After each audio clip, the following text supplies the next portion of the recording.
Hello everyone. तो आइए प्यारे बच्चों, आज हम शुरू करते हैं कक्षा 8th का विज्ञान का कार्यपुस्तक का लेसन नंबर 1 फसल उत्पादन एवं प्रबंध। तो सबसे पहले यहाँ पर हमारे पास क्वेश्चन नंबर 1 है, करके देखो। तो यहाँ पर लिखा हुआ है अ में कृषि क्रियाओं के कुछ चित्र दिए गए हैं, उनके नीचे का नाम लिखो। अब जो क्रिया सबसे पहले आती है उसे 1 से शुरू करके क्रमशः 2, 3, 4, 5, 6 नंबर दो। तो वीडियो शुरू करने से पहले आपसे एक रिक्वेस्ट कि अगर आप चैनल पर नए हैं तो चैनल को सब्सक्राइब जल्दी से ज़रूर कर दें, वीडियो को लाइक करें और अपने दोस्तों मित्रों में शेयर भी ज़रूर करें। तो आइए देखते हैं सबसे पहले क्रियाकलाप कौन सा आएगा। तो पहले हम जो बॉक्स दिए हुए हैं इनमें हम इनके नाम लिख लेते हैं। जैसे यहाँ पर ये जो कार्य हो रहा है ये बुआई है, इसी तरह दूसरा यहाँ पर ये फसलों को काटा जा रहा है तो यहाँ इसको हम कटाई लिख देंगे। इसके बाद यहाँ पर ये हमें जो दिखाई दे रहा है, ये जो खेतों में फसलों के ऊपर जो छिड़काव हो रहा है, जो फसलों के साथ अवांछनीय पौधे उगाते हैं उनको ख़त्म करने के लिए जो छिड़काव हो रहा है इसको हम निराई कहते हैं। तो हम यहाँ पर इसका लिख देंगे खरपतवारनाशी का छिड़काव। तो ये निराई हो रही है। इस तरह यहाँ पर भी हाथों से अवांछनीय पौधों को उखाड़ा जा रहा है तो इसको भी हम निराई कहते हैं।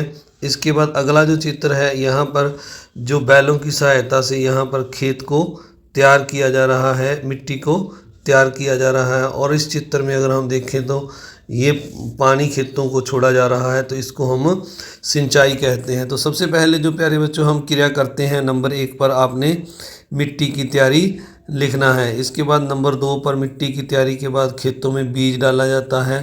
तो जो बुआई है इसको नंबर 2 पर आपने लिख देना है। और नंबर 3 पर आपका जो सिंचाई है, जो पानी देते हैं। और नंबर 4 पर जो अवांछनीय पौधे उगाते हैं उनको हाथों से या दवाई के द्वारा छिड़क कर बाहर निकाला जाता है। तो ये दोनों पॉइंट 4 नंबर में आएंगे। और इसके बाद 5 नंबर पर आप जो है फसलों की हम कटाई करते हैं जब उगाती हैं। तो इस तरह से आपने इनको नंबर दे देने हैं। सारों को एक साथ मैं आपको दिखा देता हूँ एक बार से। तो ये देखिए यहाँ पर जो है सारों को जो एक बार मैंने आपको ये दिख रहे हैं। आप 1 नंबर पर मिट्टी तैयार करना, 2 पर बुआई, 3 पर सिंचाई, 4 पर दोनों चित्र आ जाएंगे बीच वाले और 5 पर कटाई। तो आइए अब अगला प्रश्न देखते हैं। तो अगले प्रश्न में यहाँ पर लिखा हुआ है ब में फसल उगाने में कई काम होते हैं, पता करें कौन कौन से हैं और इसमें किस क्रम में होते हैं। तो सबसे पहले नंबर 1 पर मिट्टी तैयार करना, नंबर 2 पर बुआई, नंबर 3 पर खाद एवं उर्वरक देना, नंबर 4 पर सिंचाई, नंबर 5 पर खरपतवार से सुरक्षा, नंबर 6 पर कटाई और नंबर 7 पर भंडारण। तो ये फसल उत्पादन के कुछ चरण हैं जो क्रमबद्ध मैंने आपके लिए लिख दिए। इसके बाद प्रश्न नंबर 2 है, नीचे कुछ फसलों के नाम लिखे हैं, ज्वार, मक्का, गेहूं, चावल, बाजरा, मूंगफली, मूंग, चना, मटर, तिल। तो आगे यहाँ पर लिखा हुआ है में इन फसलों को रबी और खरीफ फसलों में बांटो। तो जो रबी की फसलें हैं हमने इसमें से छांट कर लिखनी है। यहाँ पर गेहूं जो है, चना और मटर ये है, यहाँ पर लिख देना है गेहूं, चना, मटर रबी की फसलें हैं। इसके बाद जो शेष रह गई हैं, जो फसलें खरीफ की फसलों में लिख देना है। जो यहाँ शेष रह गई मक्का, चावल, मूंगफली, तेल, ज्वार, जो आगे था मैंने लास्ट में लिख दिया ज्वार। तो जो फसलें रबी और खरीफ दोनों में बोई जाती हैं उनका नाम ब। तो जो रबी और खरीफ दोनों ऋतु में बोई जा सकती हैं वो मक्का है, रागी, ज्वार, खीरा, ककड़ी, चावल, मूंगफली, ये दोनों मौसमों में बोई जा सकती हैं। इसके बाद अगला 3 नंबर प्रश्न है, यहाँ पर लिखा हुआ है हमें दी गई तालिका में निम्नलिखित फसलों में के प्रत्येक समूह के 2 उदाहरण लिखो। तो यहाँ पर हमने जैसे यहाँ फसल का समूह लिखा है और यहाँ उदाहरण लिखना है। अ में यहाँ पर है दलहन फसलें, दलहन फसलों में हम चना और मूंग का उदाहरण लिख सकते हैं। फिर ब में है तिलहन, तेल वाली फसलें जैसे तिल, सरसों, बादाम आदि। हरे चारे वाली फसलें स में तो बरसीम, ज्वार, मक्का। हरी खाद वाली फसलें ढैंचा, लोबिया। और अनाज वाली फसलें जैसे गेहूं, बाजरा, चावल, ये अनाज वाली फसलें हैं। इसके बाद 4 नंबर प्रश्न है, नीचे बनी सूची में से फसल को नुकसान पहुंचाने वाले जीवों को छांटो। जैसे मेंढक, मकड़ी, पक्षी, चूहा, तना छेदक, मधुमक्खी, तिल, टिड्डा, रेशम का कीट, गोलक, शलभ। तो इनमें से जो फसलों को नुकसान पहुंचाते हैं, जैसे मैंने यहाँ पर छांट कर लिख दिए पक्षी, चूहे, तना छेदक, टिड्डा गोलक शलभ, तो ये फसलों को नुकसान पहुंचाने वाले कुछ जीव हैं। इसके बाद आइए अब अगला प्रश्न देखते हैं। 3 नंबर पेज पर 5 नंबर प्रश्न है, तुम्हारे यहाँ फसलें उगाने के लिए कौन कौन से उपकरण काम में लिए जाते हैं? तो सीड ड्रिल, हल, कुदाली, कल्टीवेटर आदि ये जो है फसल उगाने के लिए, फसल को जो है काटने तक जो है हम उपकरणों को उपयोग में लाते हैं। तो आप सभी से एक रिक्वेस्ट, अगला प्रश्न शुरू करने से पहले अगर आप चैनल पर नए हैं तो चैनल को सब्सक्राइब जरूर करें, वीडियो को लाइक करें और अपने दोस्तों मित्रों में शेयर भी करें। ऐसी सभी वीडियो इस चैनल पर उपलब्ध हैं। इसके बाद 6 का अ है, तुम्हारे यहाँ खरीफ में बोकर रबी में कटने वाली फसलों की सूची बनाओ। तो रबी में जो काटते हैं फसलें उसमें बाजरा, चावल, मूंगफली और कपास हैं। तो इसके बाद अगला 6 नंबर प्रश्न है, एक ऐसी फसल का नाम बताओ जिसे तैयार होने में 1 साल लग जाता है। तो गन्ने की फसल है जैसे, इसको 1 साल में ये तैयार होती है। इसके बाद 7 नंबर प्रश्न है, यहाँ पर हमें लिखा हुआ है फसलों के बीच बीच में कुछ पौधे उग जाते हैं, यह क्या है? इनसे फसलों को क्या नुकसान पहुंचता है? तो ये खरपतवार कहलाते हैं, जो फसलों के बीच में अवांछनीय पौधे उगाते हैं। इनसे फसलों की वृद्धि या उत्पादन पर असर पड़ता है। फसल उत्पादन कम हो जाता है क्योंकि यह भोजन, पानी, खाद लेकर खुद वृद्धि करने लग जाते हैं और पौधे को जो खाद वगैरह है, भोजन है, वो कम मात्रा में मिलता है। इसके बाद 9 नंबर प्रश्न है, इसमें यहाँ पर हमें लिखा हुआ है, नीचे लिखे कथनों के आधार पर खाद और उर्वरक में अंतर बताओ। तो अगर हम अ को देखें, रासायनिक तत्वों का प्रयोग करके बनाया जाता है, तो यह उर्वरक है। पेड़ पौधे और पशुओं के अवशिष्टों द्वारा तैयार किया जाता है, यह खाद है। कृत्रिम तत्वों का उपयोग किया जाता है, यह उर्वरक है। और 2 में लिखा है, इसमें जीवाणु एवं कवक उत्पाद अपघटक का कार्य करते हैं, तो ये खाद में होता है। जल में अलग अलग होता है, तो यह खाद है, यह जल में घुलती नहीं है। तो इसके बाद जो इनको हम अलग अलग करके लिखना है, जो खाद वाले पॉइंट हैं मैंने एक साइड पे लिख दिए हैं। खाद वाले कॉलम में ब, द और य, ब, द और य, ये जो हैं खाद वाले पॉइंट हैं। और जो अ और जो हमारा स है, ये उर्वरक वाले पॉइंट हैं, तो मैंने इनको उर्वरक वाली साइड में दोनों को यहाँ पर लिख दिया है। इसके बाद 9 नंबर प्रश्न में लिखा है, रामू किसान ने अपनी फसल को बोने के लिए पहले अच्छी तरह मिट्टी तैयार की, फिर बीजों की उचित गहराई और दूरी पर पंक्ति में बोया, जबकि श्यामू किसान ने ऐसा नहीं किया और बीजों को मिट्टी के ऊपर ही डाल दिया। इन दोनों ने एक ही प्रकार के बीजों का प्रयोग किया। इस जानकारी के आधार पर निम्न प्रश्नों के उत्तर दो। अ में लिखा है, रामू और श्यामू के खेत में किसके खेत की मिट्टी में वायु का संचार आसानी से होगा और इसका फसल पर क्या प्रभाव पड़ेगा? तो रामू के खेत में मिट्टी में वायु का संचार आसानी से होगा, उसके खेत में फसल अच्छी होगी, तो ये फसल पर प्रभाव है, फसल अच्छी होगी। अगला ब में लिखा हुआ है, दोनों के खेत में किसके खेत में जल अधिक देर तक रुकेगा और क्यों? रामू के खेत में, क्योंकि मिट्टी तैयार करने से मिट्टी पोली हो जाती है और उसमें जलधारण क्षमता बढ़ जाती है। इसके बाद अगला है स, श्यामू किसान के खेत में कई जगह पर पौधा नहीं उगा, वहां डाले बीजों का क्या हुआ? तो उन बीजों को पक्षी खा गए क्योंकि वो जमीन के ऊपर ही बीज पड़े थे। तो इसके बाद अगला प्रश्न है, 10 का अ है, यशवंत ने अपने खेत में कई वर्षों तक लगातार गेहूं की फसल उगाई पर फसल उत्पादन वर्ष प्रति वर्ष कम होता गया, ऐसा क्यों हुआ? तो एक ही फसल को लगातार उगाने से मिट्टी में पोषक तत्वों की कमी हो जाती है, तो इसलिए उसके जो उत्पादन है प्रतिवर्ष वो कम होता गया। इसके बाद अगला प्रश्न है ब, तुम यशवंत को इस समस्या को दूर करने के लिए क्या सलाह दोगे?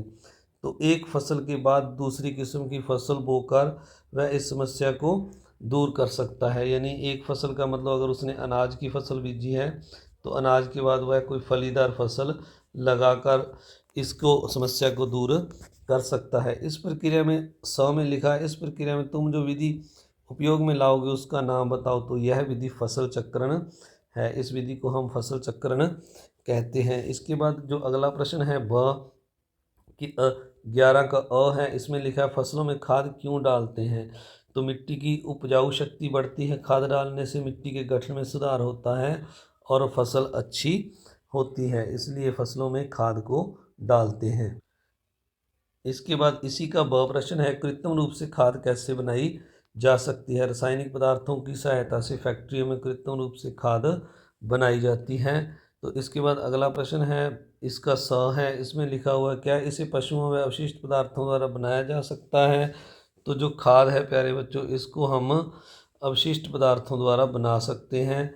हाँ, पादप व जंतु अवशिष्ट पदार्थों को एक गड्ढे में डालकर इसे कुछ दिनों के लिए छोड़ देते हैं। सूक्ष्म जीव इनका अपघटन करके इन्हें खाद में बदल देते हैं। तो इस तरह हम जो है इसको बना सकते हैं। इसके बाद अगला प्रश्न लिखा हुआ है केंचुओं, कृषि में द है, कृषि में केंचुओं का महत्व। तो केंचुए किसान के मित्र हैं, इनका महत्व इस प्रकार से है। नंबर 1 है, ये पादप व जंतु अवशिष्टों से खाद बनाते हैं। ये मिट्टी को पोला व उपजाऊ बनाते हैं। इसके बाद 12 नंबर प्रश्न है, यहाँ लिखा हुआ है बासालिन, यह खरपतवार नष्ट करने की दवा है जो एक बीजपत्री पौधों को नष्ट करती है। 2,4-D, यह भी खरपतवार नष्ट करने की दवा है जो सभी प्रकार के पौधों को नष्ट कर देती है। उपयुक्त जानकारी के आधार पर निम्न प्रश्नों के उत्तर दो। एक किसान ने सोयाबीन के खेत में 2,4-2,4-D छिड़क दी तो निम्न में से क्या होगा। सभी खरपतवार नष्ट हो जाएंगे, सोयाबीन की फसल नष्ट हो जाएगी, सभी झिल्लियाँ मर जाएंगी। तो इसका ये है क है, सभी खरपतवार नष्ट हो जाएंगे, ये इसका उत्तर है। इसके बाद दूसरा प्रश्न है, चने की फसल में किसान को खरपतवार नष्ट करने के लिए कौन सी दवा इस्तेमाल करनी चाहिए। तो 2,4-D या बासालिन दोनों ही वह उपयोग कर सकता है। इसके बाद 13 नंबर प्रश्न है, एक किसान के दो खेत बिल्कुल साथ साथ हैं, उनकी मिट्टी भी एक जैसी है। एक खेत में किसान ने सबके पौधे उगाकर बरसात में उसे जोत दिया, दूसरे खेत में उसने ऐसा नहीं किया, फिर उसके दोनों खेतों में एक ही तरह से गेहूं उगाया जाता है। पहले खेत की उपज दूसरे खेत से अधिक हुई, इसका क्या कारण हो सकता है। तो यहाँ पर लिखेंगे खेत की तैयारी से मिट्टी पोली थी। तो नंबर 2 पर हम लिखेंगे बीज उचित दूरी पर गिरेंगे, वायु संचार ठीक होगा। इसके बाद 14 नंबर प्रश्न है, तुम्हारे यहाँ अनाज के भंडारण के लिए क्या क्या तरीके अपनाए जाते हैं, पता करो और लिखो। तो हमारे यहाँ पर जूट के बोरों में अनाज भर कर रख देते हैं, टंकियों में रख देते हैं। तो इसके बाद 15 नंबर प्रश्न है, राम के पास बोने के लिए कुछ बीज हैं, राम कैसे पहचानें कि बीज स्वस्थ है या नहीं। तो बीजों को पानी में डालकर जो बीज अस्वस्थ होंगे वे पानी के ऊपर तैरने लगेंगे और स्वस्थ बीज हैं जो नीचे तली में बैठ जाएंगे। तो इस तरह बीजों को पानी में डालकर हम ये चेक कर सकते हैं। तो राम भी इस तरह से कर लेगा। इसके बाद 16 नंबर प्रश्न है, निम्न कथनों में से गलत व सही छांटो और अलग कथन को सुधार कर लिखो। तो 16 नंबर प्रश्न करने से पहले एक बार फिर से आपसे रिक्वेस्ट, अगर आप चैनल पर नए हैं तो चैनल को सब्सक्राइब जरूर करें, वीडियो को लाइक करें और अपने दोस्तों मित्रों में शेयर भी जरूर करें। तो यहाँ पर अ लिखा हुआ है, भूमि के ऊपरी स्तर की कुछ सेंटीमीटर गहरी मिट्टी ही पौधों की वृद्धि में सहायक होती है। तो ये सही है। इसके बाद दूसरा है ब, मिट्टी में मृत पौधे और जंतुओं के शरीर अथवा उनके अंश भी पाए जाते हैं जो मिट्टी में उपस्थित जीवों द्वारा नष्ट नहीं हो पाते। तो ये गलत है। तो यहाँ पर नष्ट हो पाते हैं, नहीं को आपने काट देना है। इसके बाद 100 में लिखा है, जुताई द्वारा मिट्टी के उलटने पलटने से उसकी जल धारण क्षमता में भारी कमी हो जाती है। तो ये भारी जो कमी लिखा हुआ है, इसमें हम भारी तो शब्द के साथ जो कमी लगा है इसको काट देंगे क्योंकि ये गलत है। भारी कमी हो जाती है, ये गलत है। यहाँ पर लिखेंगे भारी वृद्धि आती है, तो वृद्धि हमने यहाँ पर कमी की जगह लिख देना है। इसके बाद अगला प्रश्न है, मिट्टी में बीज डालने की क्रिया को प्रसारण कहते हैं। तो ये गलत है, प्रसारण नहीं, इसको बुआई आपने करके लिख देना है। मिट्टी में बीज डालने की क्रिया को बुआई कहते हैं। पौधों, यह है पौधों को खनिज पोषक मिट्टी से ना प्राप्त होकर जल से मिलते हैं। तो यह गलत है, जल से मिट्टी से प्राप्त होते हैं, न को काट देना है। सिंचाई की किस्म एवं आवर्ती मिट्टी के स्वभाव र है, सिंचाई की किस्म एवं आवर्ती मिट्टी के स्वभाव व फसल की किस्म पर निर्भर करती है, यह बिल्कुल सही है। तो आप सभी का ये लेसन नंबर 1 पूरा हुआ। तो आपको अगला लेसन है जल्दी ही हम करवाएंगे।